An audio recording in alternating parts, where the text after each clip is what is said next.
The thing, I don't like gray areas as much. This is why I don't like Kamui's interpretation of Obito, because it's less of Naruto beating him and more like Obito beat himself from the very beginning, which doesn't, it invalidates Naruto's struggle to a small degree at the very least. So I like it when villains are going all out, trying full-heartedly to achieve the path they believe in, because that's the reason they are the antagonist as opposed to someone else opposing the protagonist. So the nuances. Nuance can exist, and there's room for this to exist in stories. But this is also why I wasn't really liking, Kamui, if you remember, your interpretation of Matsuri from this latest chapter of Boruto. That she doesn't actually want to eat Konohamaru deep down this whole time. That's not what I was saying. Like, just to clarify, because I was just taking a holistic story approach. But I was saying that's fine. Again, I think there's room for that in the story. Ikimoto is hinting at the fact that there is another way, whether or not Matsuri goes that route or not, is what I was saying. And I like it when stories do that, especially when the character doesn't go that other way that is hinted. I want Matsuri to wholeheartedly try and devour Konohamaru, and only afterwards realize it, which is where that regret can come from. Yeah, I think for Matsuri that'd be better, because I think Hidari and Jura are the two that I think should be in that, middle ground for the long... Like, those are the two focused ones. Hidari would be the one who probably choose the right path.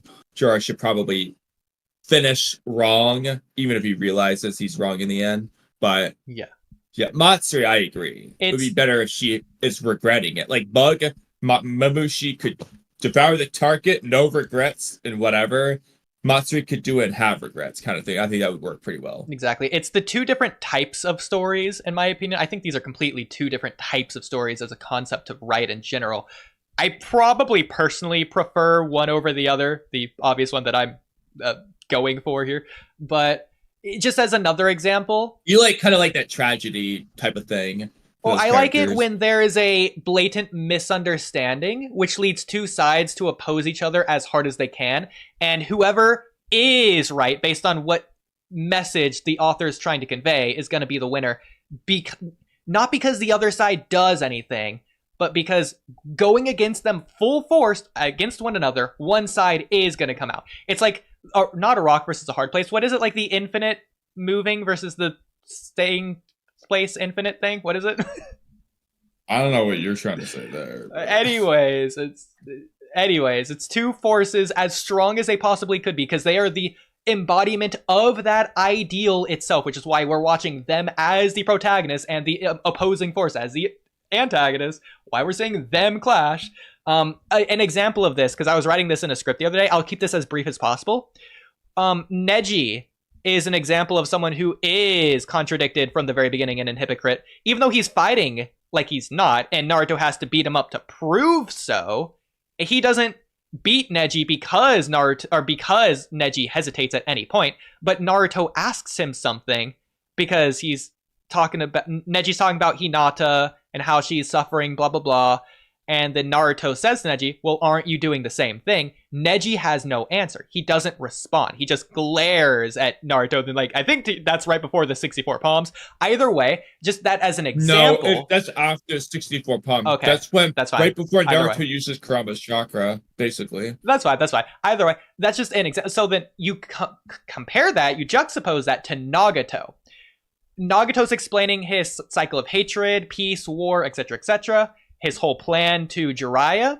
Jiraiya says, well, I don't think that's going to cause any peace at all, actually. I think that's just going to create even further conflict. What does Nagato do that Neji doesn't do? He not only answers, but he answers rationally, which is important, and with something that actually makes sense. Jiraiya, in a way, was wrong with what he was saying. Well, to be fair, I think I don't remember what he said in response to that.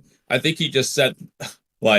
Jiraiya, you're a mere mortal. I'm a god, or something like that. No. He wasn't saying that. And if that is what he said, then what a god means would be his answer, which would be a rational, logical answer to come to, based on what it means to him, at least.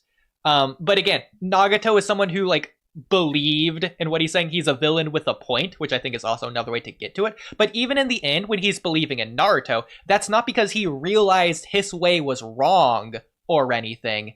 He's just choosing a new path. But like his plan would still work. He's believing that to his dying breath. He's just hoping that there's a better path out there. Similar with... Yeah, like, I mean, I think he believes that his path was going to do exactly what he said it was going to do. Exactly. His path was a limited peace thing. You know, like at the end of the day, we're just, you know, Cold War. Like, yeah. I'm sure he believed that was going to work. It's just like, okay, like, yeah, you're right, Naruto. My original way of thinking and your way of thinking is a little bit more optimistic. Yeah. And again, Naruto is more of a shonen, so it is a happy ending, optimistic in the end. Attack on Titan isn't necessarily like that, so some characters may change their mind, other characters may not by the end of it, and we'll see whether they form that ragtag alliance or not, and how we get there, but we already know because it ends the same way. But there's no Nejis here, there's only Nagatos. They will always have an answer against one another on both sides, especially Magath, who you're going to love later, but... I really do a lot with Magath here. It's a pretty big deviation as well, but I think it's worth it. Another example of this idea would be Naruto versus Gaara, which we've talked about before. And again, just to keep it brief, Gaara, he has contradictions, but he himself isn't aware of it, especially during his fight. Gaara has love. He has siblings who are afraid of him, but they're siblings, so they still love him. But he's not thinking about that during the fight. He thinks, truly believes that he gets his power from being alone, and he does. That going against Naruto, who gains his power from friendship, neither of them know which side is right. They just personally believe their side is right. So when they clash against each other with that belief in mind, the side that is right comes out on top. And that is based on whichever side the author wants to convey.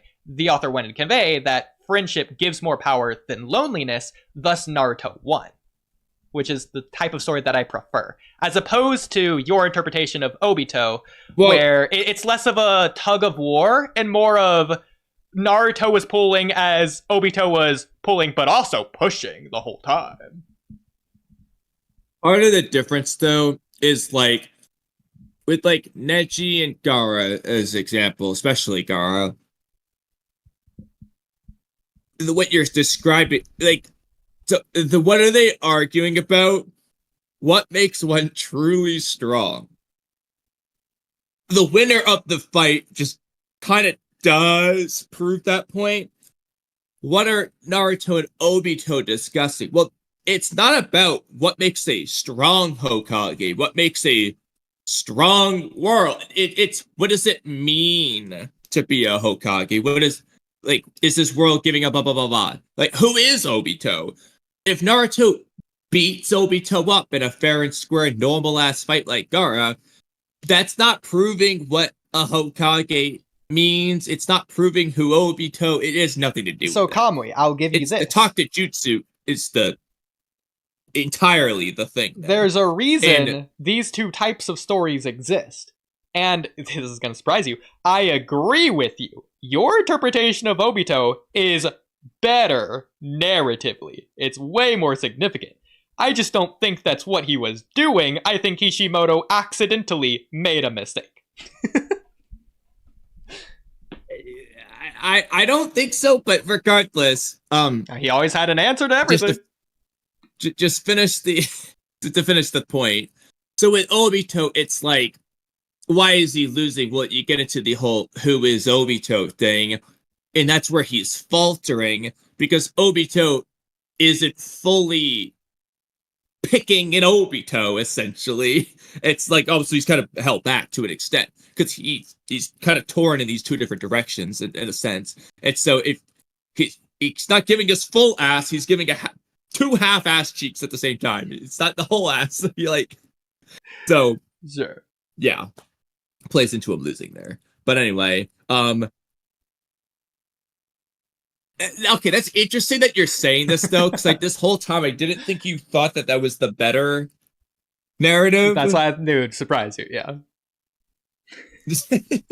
I am baffled. That being said, I do think my Madara narrative is better than yours, but that's what's the point. Well, that's a separate discussion. Yeah, that is.